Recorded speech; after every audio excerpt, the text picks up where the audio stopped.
नमस्कार प्यारे बच्चों, हमने प्लांट फिजियोलॉजी स्टार्ट कर रखा और ये प्लांट फिजियोलॉजी का अपना 12वां पार्ट रहेगा। आज अपन पढ़ेंगे एसेंट ऑफ सेप यानी रसारोहण।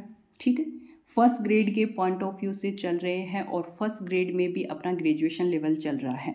ठीक है, शुरुआत करते हैं। देखिए, अवशोषित जल को गुरुत्वाकर्षण बल के विपरीत पादप के शीर्ष भाग तक पहुंचाना ही क्या कहलाता है? रसारोहण कहलाता है। ठीक है, अब आपके दिमाग में आएगा कि जल गुरुत्वाकर्षण बल के विपरीत पादप के शीर्ष भाग तक जाता है, तो फिर इसे रसारोहण क्यों कहा? इसे जल आरोहण क्यों नहीं कहा? ठीक है, तो यहाँ पर रस शब्द का इस्तेमाल इसलिए किया गया है, जो जल ऊपर जा रहा है वो पूरी तरीके से क्या नहीं है? प्योर नहीं है। उसके साथ कई सारे खनिज लवण भी हैं, ठीक है, जो कि ऊपर जाते हैं, इसलिए यहाँ पर रस शब्द का इस्तेमाल किया गया और ये पूरी प्रोसेस क्या कहलाती है? रसारोहण कहलाती है। ठीक है, आगे यहाँ पर देखिए, ये रूट है, रूट से H2O पादप के शीर्ष भाग की तरफ जा रहा है और ये जाता है गुरुत्वाकर्षण के विपरीत, क्योंकि गुरुत्वाकर्षण तो नीचे की तरफ लगता है और रूट से H2O पादप के शीर्ष भाग यानी ऊपर की तरफ जाता है। तो ये पूरी प्रोसेस क्या कहलाती है? रसारोहण कहलाती है। आज की वीडियो लेक्चर में थोड़ा थॉटिकल पोर्शन ज़्यादा रहेगा, यानी समझने वाली चीज़ें कम रहेंगी, याद करने वाली चीज़ें ज़्यादा रहेंगी। ठीक है, तो देखिए, एसेंट ऑफ सेप रसारोहण को समझने के लिए हम दो चीज़ें पढ़ेंगे, रसारोहण का पथ और रसारोहण की क्रियाविधि। तो शुरुआत करते हैं रसारोहण के पथ से, जिसे रसारोहण का मार्ग भी कहा जाता है। एक ही बात है। रसारोहण पथ को समझने के लिए हम कुछ एक्सपेरिमेंट पढ़ेंगे। ठीक है, तो यहाँ पर बाल्सम का एक्सपेरिमेंट देखिए आप। बाल्सम, जिसे गुल मेहंदी भी कहा जाता है, बाल्सम के स्तंभ को लेकर जल से भरे बीकर में रखा जाता है। ठीक है, इस बीकर में इयोशीन को मिला दिया जाता है, जिससे जल क्या हो जाता है? लाल हो जाता है। कुछ देर के बाद में देखा गया कि बाल्सम के स्तंभ पर लाल धारियाँ पाई गई। जब इस स्तंभ का अनुप्रस्थ काटा गया, क्या काटा गया? अनुप्रस्थ काटा गया, तो पाया कि जाइलम तत्व, जैसे कि वाहिकाएं जिसे अपन वेसल्स कहते हैं, वाहिनिकाएं जिसे अपन ट्रैकिड्स कहते हैं, वो भी क्या हो गए? लाल हो गए। अब इनका लाल होने का रीजन क्या था? रीजन ये था कि रसारोहण में जाइलम की भूमिका भी क्या लेती है? भाग लेती है। ठीक है, अर्थात जाइलम की गुहा से होकर क्या हुआ? रसारोहण हुआ। ठीक है, यहाँ पर देखिए, डायग्राम के थ्रू समझिए इसे और आसानी से। ये क्या है? ये बीकर है, बीकर में क्या है? H2O है, और यहाँ पर बाल्सम का स्टेम रख दिया और इस H2O में इयोशीन को मिला दिया। कुछ देर बाद में देखा कि ये जो बाल्सम का स्टेम है ये लाल हो गया, यानी बाल्सम की स्टेम पर लाल धारियाँ नजर आई। जैसे ही इस बाल्सम की स्टेम का अनुप्रस्थ काटा गया, तो देखा गया कि जाइलम के तत्व, वाहिनिकाएं और वाहिकाएं क्या हो गए? लाल हो गए। लाल होने का रीजन ये था कि जाइलम की गुहा से होकर के रसारोहण की प्रोसेस हुई। तो ये था बाल्सम का एक्सपेरिमेंट। आगे देखिए दूसरा एक्सपेरिमेंट, गर्डलिंग एक्सपेरिमेंट, हिंदी में इसे कहते हैं वलयन प्रयोग। तो इसे समझिए। यहाँ पर देखिए, एक द्विबीजपत्री पादप के स्तंभ को लेकर मध्य भाग में एक वलय बनाई जाती है। ये वलय कुछ इस प्रकार से बनाई जाती है कि जाइलम के बाहर स्थित समस्त ऊतक, जैसे कि फ्लोएम, कॉर्टेक्स, एदा, इनको हटा दिया जाता है। अब इस स्तंभ को जल से भरे बीकर में कुछ समय के लिए रख देते हैं। प्रयोग में देखा गया कि वलय के ऊपर स्थित पत्तियां नहीं मुरझाई। क्यों नहीं मुरझाई? नीचे देखिए, जाइलम गुहा द्वारा जल का क्या हो रहा था? रसारोहण हो रहा था, जिसकी वजह से वो पत्तियां नहीं मुरझाई। ये कौन सा प्रयोग था? गर्डलिंग एक्सपेरिमेंट था। समझिए सिंपल तरीके से। आपने आपकी पेंसिल तो देखी होगी, जिसे आप लिखते हैं, नोट्स बनाते हैं, उसके अंदर एक इस तरीके से रिफल होती है। ठीक है, ये रिफल यहाँ पर जाइलम का काम करती है। समझने के तरीके से बता रही हूँ। ठीक है, और यहाँ से इस कवरिंग को इतना हटा दूँ, मैं यहाँ से कट कर दूँ ऐसे, तो इस जाइलम पर कोई फ़र्क पड़ेगा क्या? इस रिफल पर कोई फ़र्क पड़ेगा क्या? ये तो अपना काम करेगी ना। हटा दूँ, क्या फ़र्क पड़ता है? फिर भी अपन लिख लेंगे, है ना। तो बस यही एक्सपेरिमेंट है, ठीक है। डायग्राम आएगा इस एक्सपेरिमेंट का, ये देखो और अच्छे से क्लियर हो जाएगा। ये क्या है, एक बीकर है और इसमें ये क्या है, स्ट्रो है और ये द्विबीजपत्री प्लांट है। यहाँ से एक वलय बना दी, यानी जाइलम का ऊपर का कोट यहाँ से हटा दिया। जाइलम को नहीं हटाया, पानी में रखा हुआ है ये पौधा। यहाँ से रसारोहण की क्रिया जाइलम के द्वारा होती है, इसी वजह से ये पत्तियाँ यहाँ पर नहीं मुरझाती हैं। इसका मतलब ये है कि रसारोहण की क्रिया में जाइलम भाग लेता है। तो ये प्रयोग कौन सा था, ग्रेडलिंग एक्सपेरिमेंट था, वलियन प्रयोग था, ठीक है।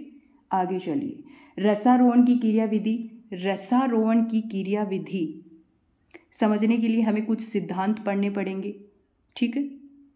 रसारोहण की क्रिया विधि में अपन 3 सिद्धांत पढ़ेंगे। 3 कौन कौन से पढ़ेंगे, पहला तो यही पढ़ेंगे, जैव शक्तिवाद सिद्धांत, वाइटल फोर्स थ्योरी, ठीक है। दूसरा पढ़ेंगे हम रूट प्रेशर थ्योरी, मूल दाब सिद्धांत। तीसरा अपन पढ़ेंगे फिजिकल फोर्स थ्योरी, भौतिकवाद का सिद्धांत। तो सबसे पहले अपन पढ़ेंगे जैव शक्तिवाद सिद्धांत यानी वाइटल फोर्स थ्योरी। इसमें देखिए, इन सिद्धांतों के अनुसार रसारोहण की क्रिया जीवित कोशिकाओं के द्वारा होती है। ये कौन कहता है, वाइटल फोर्स थ्योरी कहती है, ठीक है। आगे देखिए, वाइटल फोर्स थ्योरी में भी सबसे पहला सिद्धांत जो अपन पढ़ेंगे वो वेस्टरमायर का सिद्धांत होगा। वेस्टरमायर के सिद्धांत में क्या होता है, देखिए, इस सिद्धांत के अनुसार रसारोहण की क्रिया जाइलम हृद्युतक कोशिकाओं के द्वारा होती है। जाइलम हृद्युतक कोशिकाएं यानी जीवित कोशिकाओं के द्वारा होती है, ये बात कहता है वेस्टरमायर का सिद्धांत।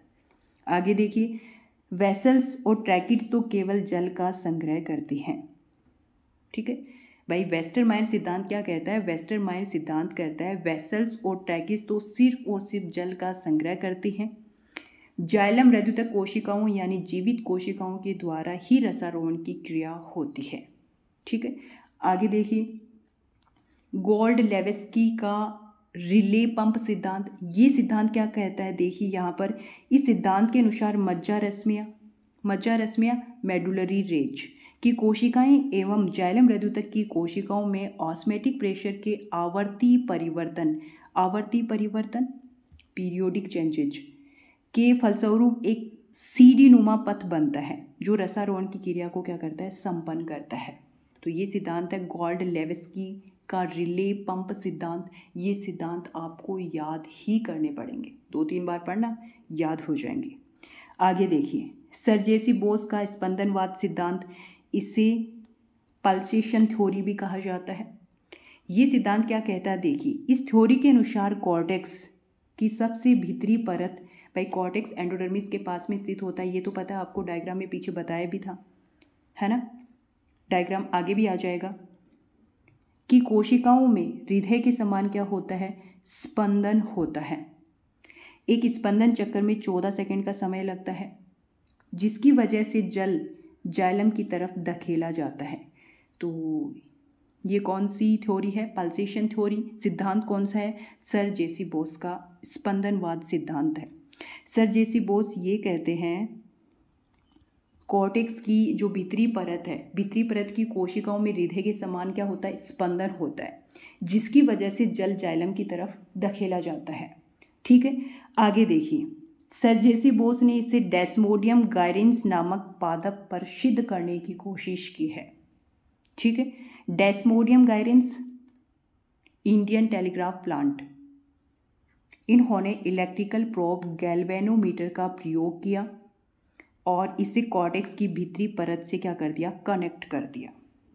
भाई ये प्लांट इन्होंने ले लिया और इस कॉर्टेक्स की भीतरी परत से इसको कनेक्ट कर दिया, ठीक है। आगे देखिए, ये पाया गया कि कॉर्टेक्स की कोशिकाओं में स्पंदन के कारण गैल्वेनोमीटर की सुइयों में क्या देखी गई, गतियाँ देखी गई, ठीक है। ये सारी बात कौन बता रहा है, सर्जेसी-बोस बता रहे हैं। सर्जेसी-बोस ने इस प्रयोग को मॉलिस ने सपोर्ट किया और मॉलिस ने यह बताया कि स्पंदन को कुछ औषधियों का प्रयोग करके बढ़ाया जा सकता है। ठीक है भाई, आप स्पंदन को देख रहे हो तो इन्होंने ये बताया कि कुछ औषधियाँ वगैरह का प्रयोग करके इसके स्पंदन को और बढ़ाया जा सकता है। ऐसी बात किसने बोली? मॉलिस ने बोली, और मॉलिस ने सर जेसी बोस को क्या किया? सपोर्ट किया। डायग्राम में यहाँ पर देखिए आप, ये लो डायग्राम, ये क्या है भाई? ये एंथोस्टेरम यानी एंडोडर्मिस है, और ये वाला पोर्शन कौन सा है? ये कॉर्टेक्स वाला पोर्शन है। ये कॉर्टेक्स की सबसे भीतरी परत है। कॉर्टेक्स की सबसे भीतरी परत की कोशिकाओं के साथ सर जेसी बोस ने गैल्वेनोमीटर को कनेक्ट किया। ठीक है, जैसे ही कॉर्टेक्स की भीतरी कोशिकाओं में स्पंदन होता है, गैल्वेनोमीटर की सुइयां भी यहाँ पर क्या करती है? मूवमेंट करती हैं। ठीक है, तो ये वाला प्रयोग किसने किया? सर जेसी बोस ने किया। ठीक है, आगे चलिए। स्टार्सबर्गर ये साइंटिस्ट हैं, ये क्या कहते हैं? देखिए, ये बोलते हैं कि जैविक शक्तिवाद, वाइटल फोर्स थ्योरी को एक सिरे से इन्होंने नकार दिया। इन्होंने बताया यदि जीवित कोशिकाओं को नष्ट भी कर दिया जाए ना, तब भी रसारोहण की क्रिया आसानी से होती है। ऐसी बात किसने बोली? स्टार्सबर्गर ने बोली। ठीक है, इन्होंने क्या किया कि जीवित कोशिकाओं को नष्ट कर दिया। नष्ट भी किससे किया? पिक्रिक एसिड से इन्होंने नष्ट कर दिया। फिर उन्होंने देखा कि रसारोहण की क्रिया हो रही है, तो इन्होंने बताया कि जो ये वाइटल फोर्स थ्योरी जो बता रही है, ये तो पूरी तरीके से क्या है? गलत है। ठीक है, इससे सिद्ध होता है कि रसारोहण के लिए जीवित कोशिकाओं की आवश्यकता नहीं होती है। ऐसा किसने बोला? स्टार्सबर्गर ने बोला। तो ये था आज की क्लास के अंदर। ठीक है, थ्योरेटिकल पोर्शन थोड़ा सा ज़्यादा था आज। ठीक है, और इस वीडियो लेक्चर में इतना ही। जय हिंद, जय भारत।